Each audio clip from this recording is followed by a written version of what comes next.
Welcome to the Lead with Your Soul podcast. I'm Michelle Wright, your host and fellow traveler on this journey of self-discovery. This podcast is designed for women navigating life transitions and yearning to embrace their true selves. I'll be sharing my personal journey from navigating the complexities of divorce and blending families to reshaping my career to something that resonates with my soul. With 3 decades as a teacher and mentor, I'm here to share insights, heartfelt stories, and practical strategies. Together, we'll explore how to cultivate self-love and create the vibrant, fulfilling life you deserve. Join me each week as we dive deep into the art of living authentically.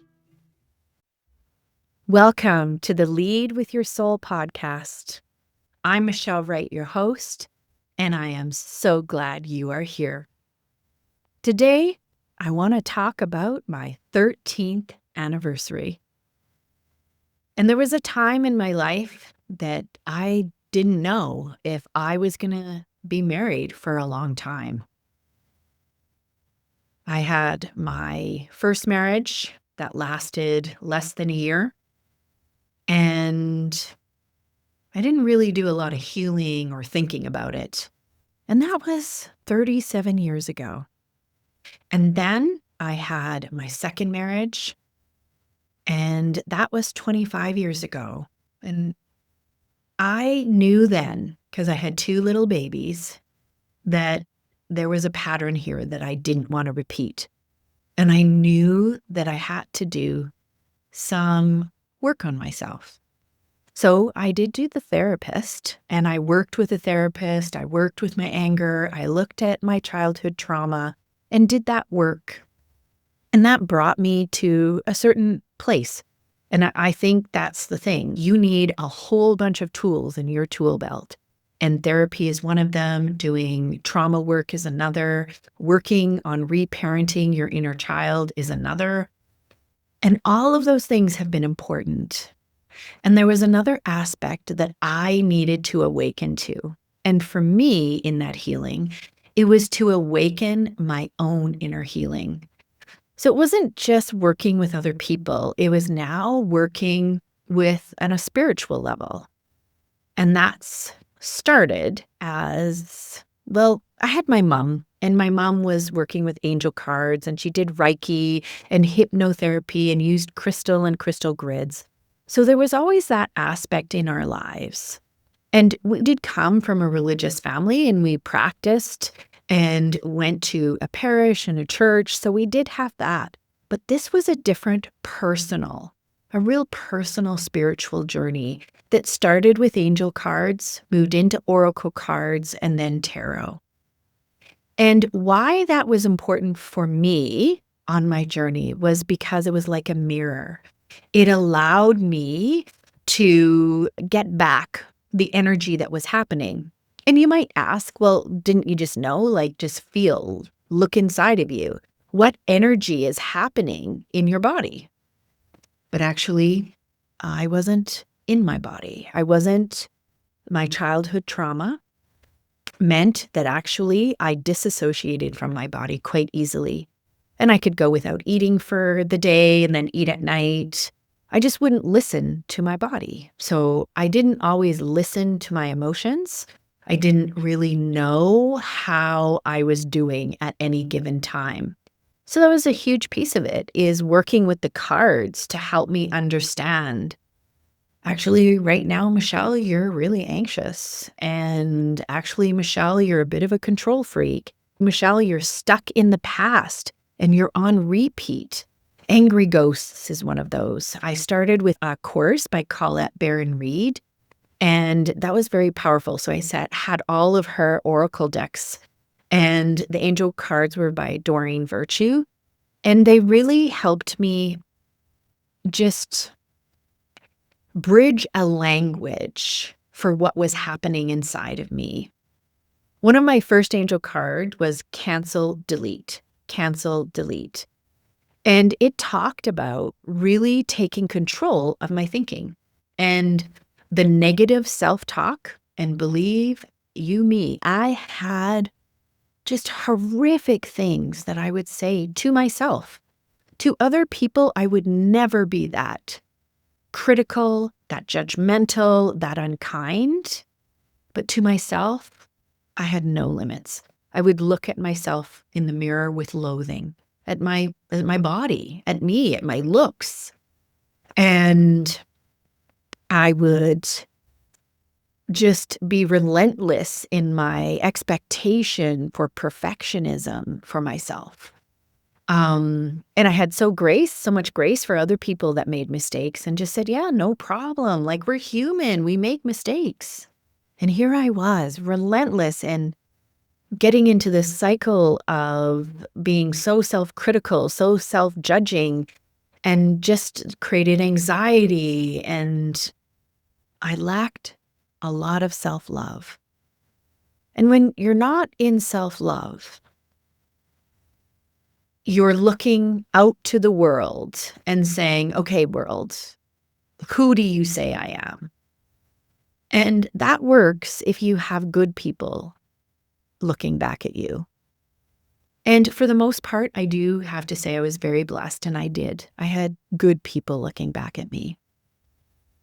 But I sometimes allowed my people-pleasing to take over. So I was a type A personality, people-pleasing, give. So I would give till I had nothing left and I was exhausted as a way to get love and to be loved and to be worthy of love. And so my spiritual journey really got me to start thinking in different ways. So cancel, delete. So I would catch myself. When I would say a negative thought, I would stop and I would say, nope, cancel and delete. That thought does not edify who you are, Michelle, and who you are becoming. It doesn't. So these mirrors that would come in the cards that would provide a way of thinking about myself in a more positive way. It asked for more self-compassion. It asked for more self-forgiveness. It asked me to imagine a world in which I loved myself. And these were the messages in the cards. And then the more cards that I bought, so that was Colette Baron-Reid. She has a way of interacting with the world and a belief, a spiritual belief. There was Louise Hay, and she looks at our energy, and she looks at how we can heal ourselves, and that health, that healing comes from deep self-love. And then it was Carolyn Myss comes in, and Carolyn Myss is just talking about that we are all created by God, and we are here to just live in grace, be God's grace in the world, and give ourselves grace as God gives us grace. And just got you to recognize in different ways where you were at. And there's so many levels that Carolyn Myss has come into my life in so many different ways. And most recently was Anatomy of Spirit, and just getting to look at myself as a spiritual being. And as soon as you do that through the chakras and recognize that from a healing perspective and what is governing your body and how is your body talking to you? And then what? My body talks to me? Yes, it does. And actually your intuition talks to you. So you can see all of a sudden these teachers and these cards led me on this spiritual journey of healing. And I also would go see this beautiful psychic called Tina Slend. And it started that first she was at the, right at the Westerner, right here in Red Deer. And I would go to her in the summer, and then I would have a reading 6 months later in the winter. And it was a way for me, because I recognized at that point, I had no hope of how to move forward, no hope of ever meeting anyone, no hope. And so I recognized I had to build in hope into my life. And she did that in several ways. One of the first readings, she actually talked And she talked about this man that was going to come. And he was going to be an older man, and he was probably going to be in his 50s. And at this point, I'm 32. So I'm thinking, what, in his 50s? Now, I need to let you know, I was 42 when I met Jason, and he was 49. So it was pretty accurate. And she talked about him, and she talked about how he was, if not a farmer, worked with the land, and that's what Jason did. That was his business. And that he was a very solid individual and that he would love me so deeply. And we would be, she says, Michelle, there are some souls that come together and it is a special connection. She said, this one is a special connection. You are going to meet your soulmate. And other psychics, other people that did readings for me would read this same thing, that what Jason and I had together was very special. But going back, this was 8 years before I met Jason that I went to the psychic. So it's 10 years until we get married. 10 years, I'm a single mom. So the first 2 years, it's doing the therapy, it's doing the healing.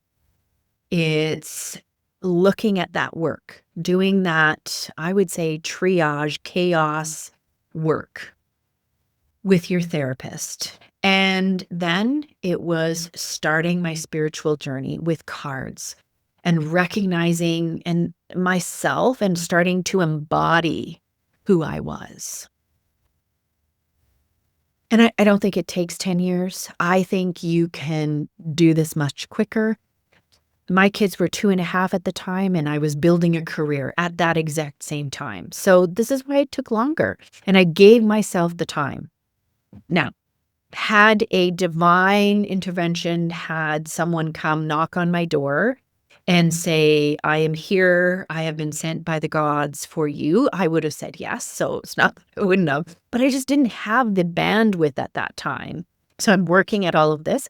And this is what I do is I work with my cards at night, and I work on developing this spiritual understanding of myself. And the biggest thing is that it wasn't going out. My healing journey with my spirituality wasn't going out and finding the people, although they were the gateways. The people were the gateways to the inner journey within myself. They were the gateway to learning how to love me.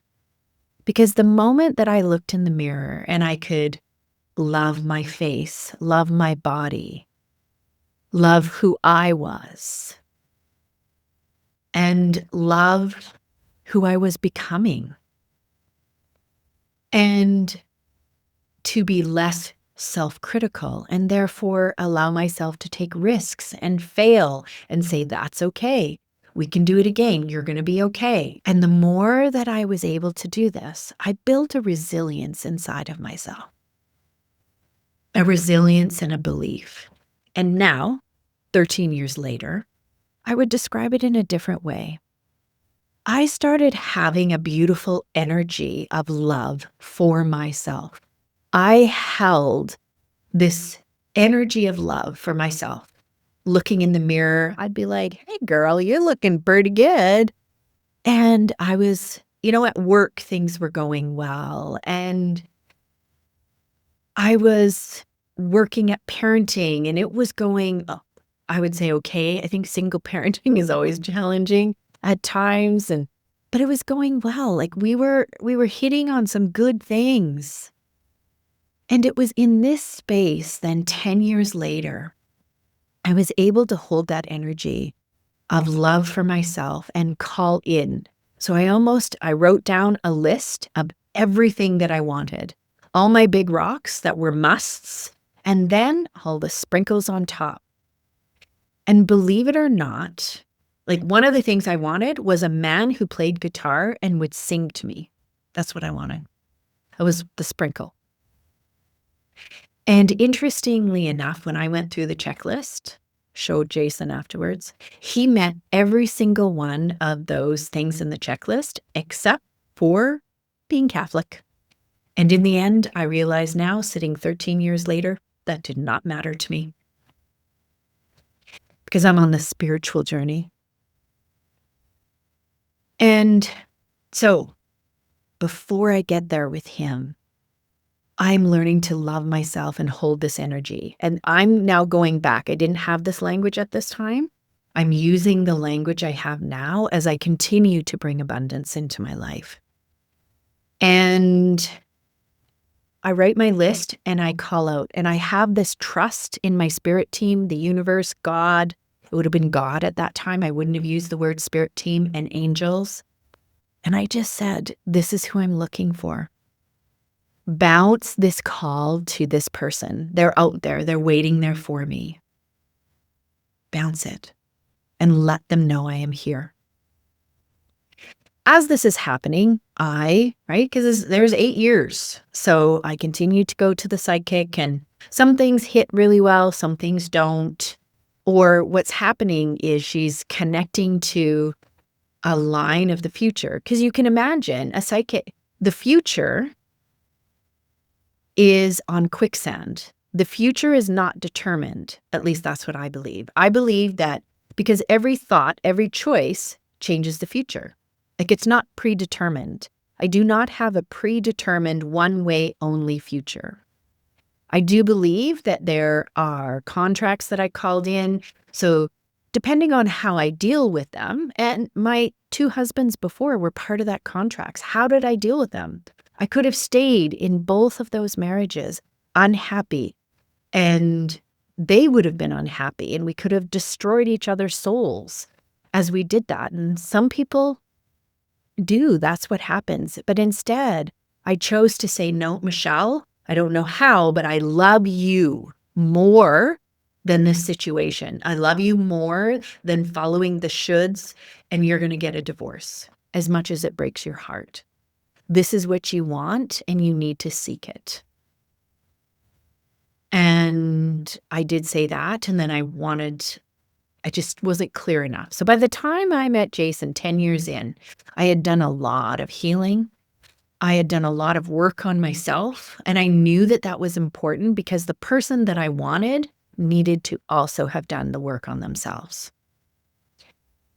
So we met online because we both had 2 kids, busy lives, both working and activities in the evenings with the kids.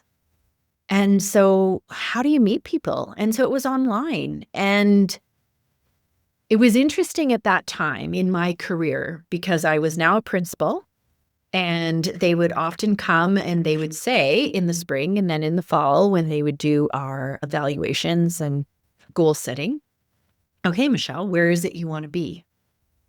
And I had said, okay, I need to tell you that I want to be in a relationship. So I want you to keep me at this school working here until I get to that point, until I'm ready for a change so that I can get good at this and serve this school community really well.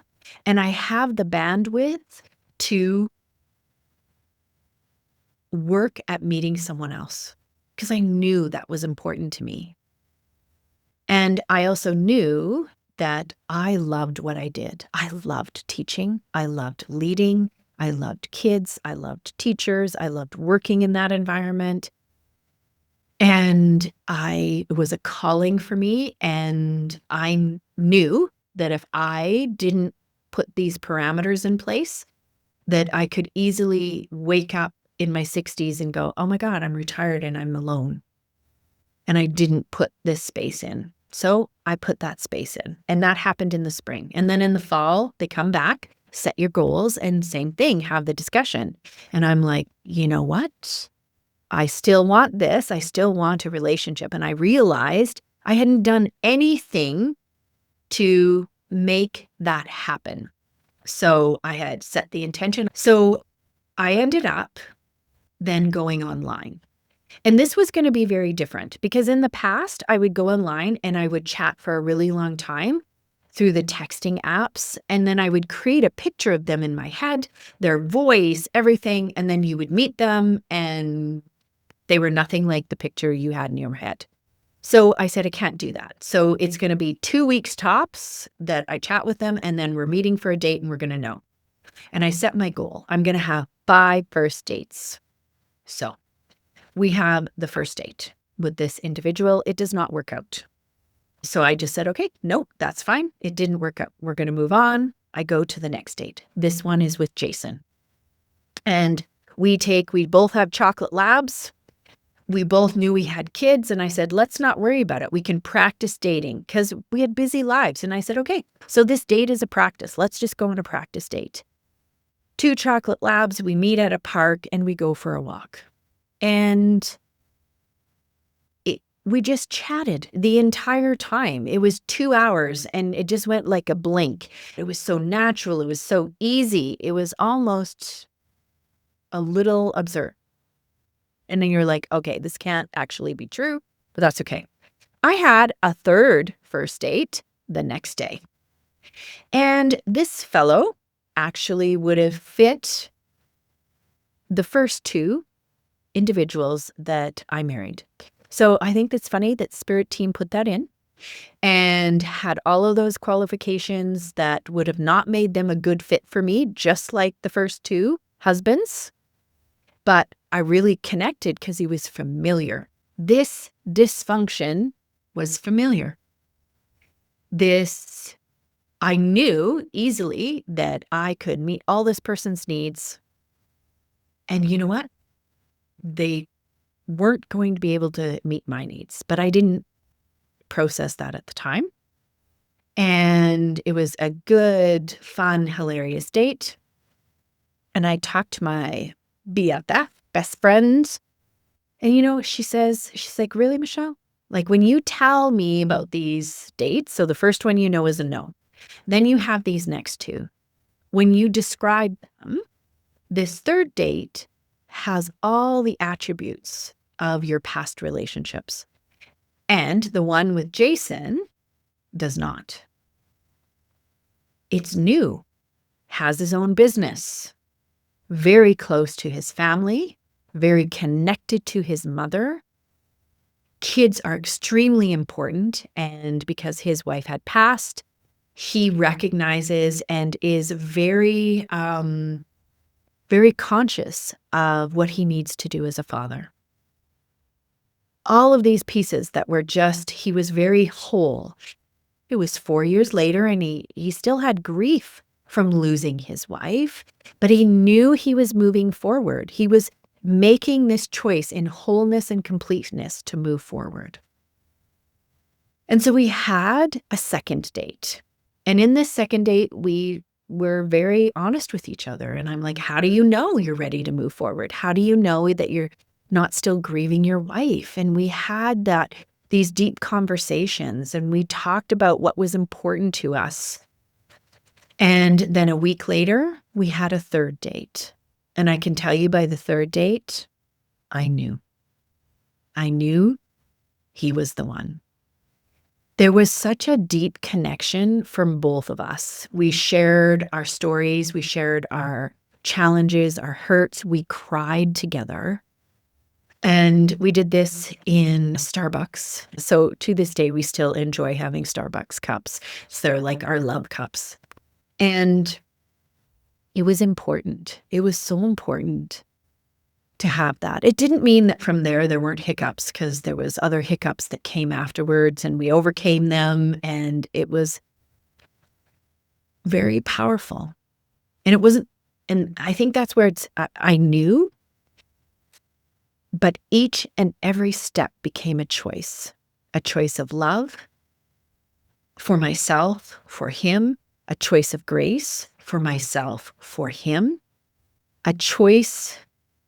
It was either yes or no. So I had this binary. It's either, Michelle, he is the best individual that you have met, and he is so whole. So you're really going to give this up?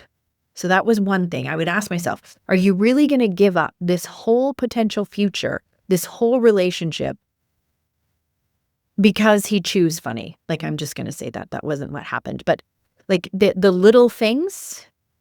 And I started to recognize, like, he met 98% of, like I said, the list, 98%. There were 2%. And so I had to make sure that that 2% did not get magnified into something humongous.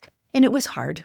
So I had to give myself a lot of grace. He had to give me grace. We had to give each other grace. And this is without blending teenagers. So that's a whole other story, blending teenagers. So we started this and we giving each other grace. And I knew it was amazing because I knew within 6 weeks that I did love him and I could tell that. And he knew he loved me. At that time, he wasn't able to articulate it. But when he goes, he's like, I knew I did. I just didn't know how to say it. And we knew then we were going to be moving forward. So then we had to start talking about how do we bring the families together.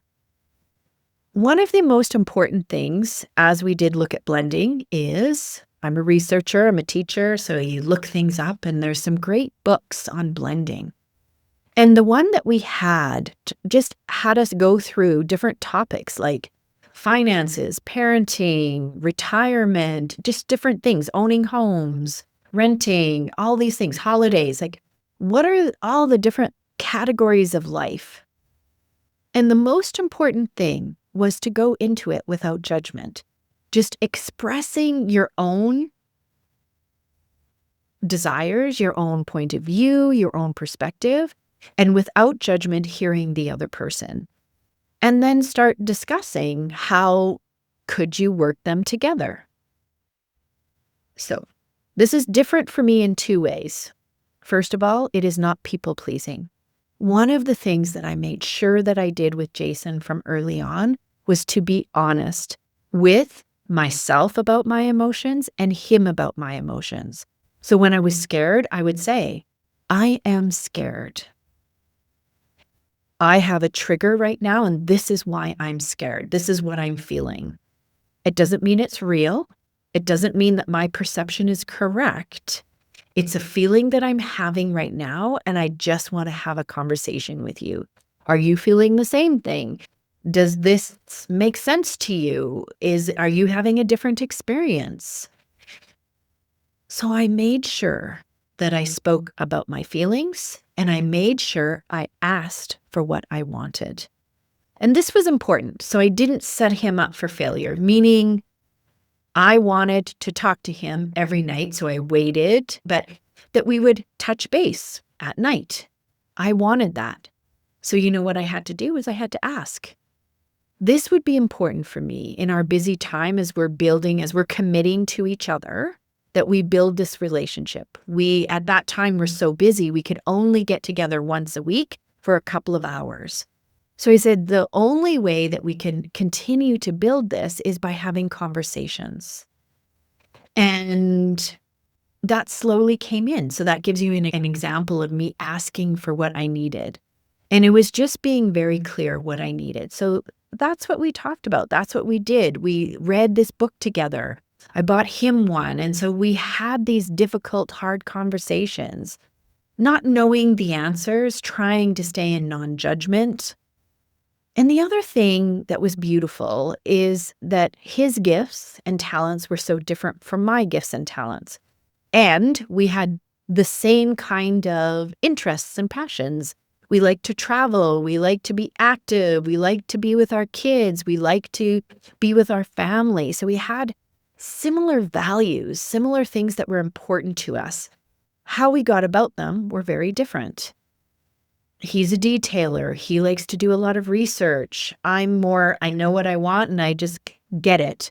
And so it's working together with the strengths. So for example, if we were to go on a holiday, he would do lots of research about it.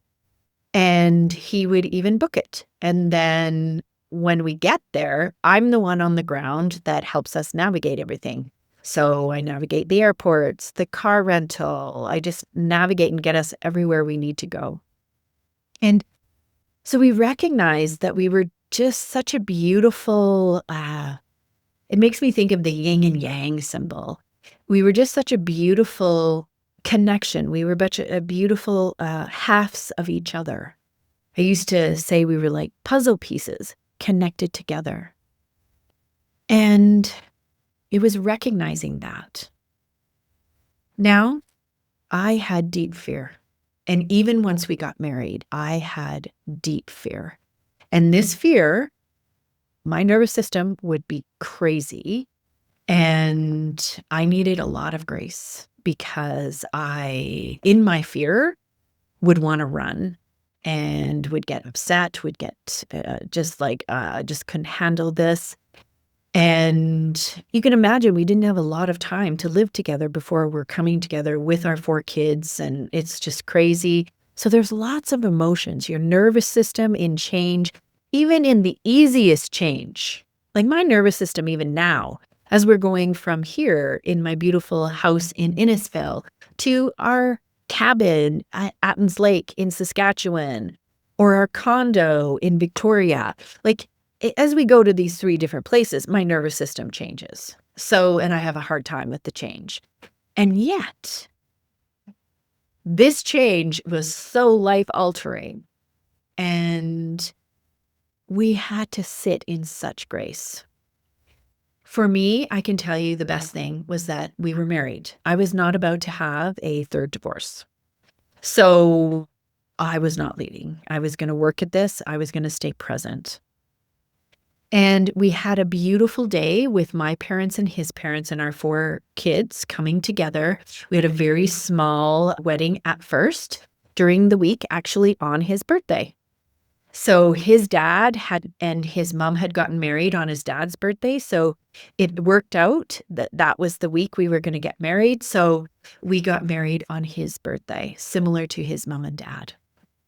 And then it was during the week, and we came together. Then the next day, the kids went off to school, and we had the day together. We did go with our kids because blending became more important than a honeymoon. So we did have trips afterwards, but I'm going to put that in. Blending this family and creating a family that we had together was our next priority. And so we came together. And the next morning, we get up, and I am sobbing. And I'm just like, I cannot believe I did this, Jason. I said, I suck at being married. I just suck at it. And he just held me, and he said, you know what, Michelle? Don't worry. I'm really good at being married. And you know what? This man is. He is really good at being married. He is really good at knowing when to push, knowing when to give grace. He is really good at that. And so I trusted him. And those were actually his words. He would say, Michelle, we have to give each other grace. Like right now, we've got the kids. The kids are pressuring us. And if we were stressed, you can imagine the kids were like even more stressed with this change. They had no control over it, no choices. So we recognized that.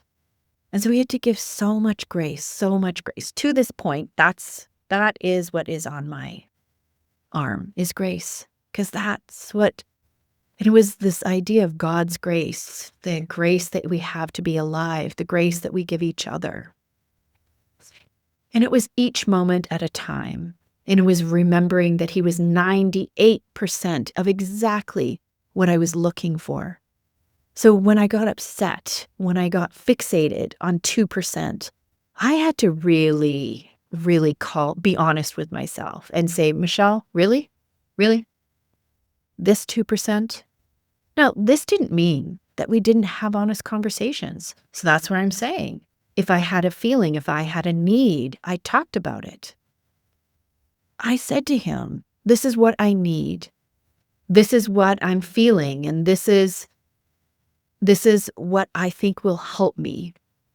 And so we would work at that together. We would find a way together to deal with that. And this book, this blending book, said it is so important for that first year or 2 that every week you go on a date night. And you go on this date night, whether it's walking, whether it is out for supper, whether it's getting ice cream, it does not matter. This date night is for you two, and it is to remember the magic that brought you together. That is your focus, the magic. Retell your love story over and over and over again, because it is going to be stressful to blend a family. It will be difficult to blend a family. And I had a good friend, and I had called him up. He was my principal when I was a vice principal. And I called him up, and he had just gone through blending. And I'm like, can a person do it? Really? Can a person really do it? And he's like, Michelle, I'm going to be honest. It is hard work. It is difficult work. And he says, sometimes you are going to need to close your door to your bedroom, and the two of you just sit in there, because it's like napalm bombs going off outside in the house with your teenagers. And he says, you're going to have to just close that door and be present to each other. Be present to the marriage. Be present to continuing to grow your love and affection for one another. And so when things got crazy and napalm bombs were going off in the house, sometimes we just retreated. We just retreated, and we just hang on to each other in the bed and listen to music. Sometimes when I was very stressed, he just played his guitar. And I would let the music wash over me. We took care of each other. We gave each other grace. And we learned to love each other each day, each moment. Instead of focusing on the 2%, we started really focusing on the 98% as we told our story, as we recognized our love story and how powerful it was. Because it was a beautiful love story. One that had integrity, one that continues to work together in all of these transitions. When we look at our 13 years together, one of our goals was that we have a family and that our kids see themselves as an intact family, even though 2 are his and 2 are mine, that when we're together, we are a family. And we have achieved that. That is a true statement. They call us the parents, they are the kids, and they choose to get together. They choose to be in each other's lives.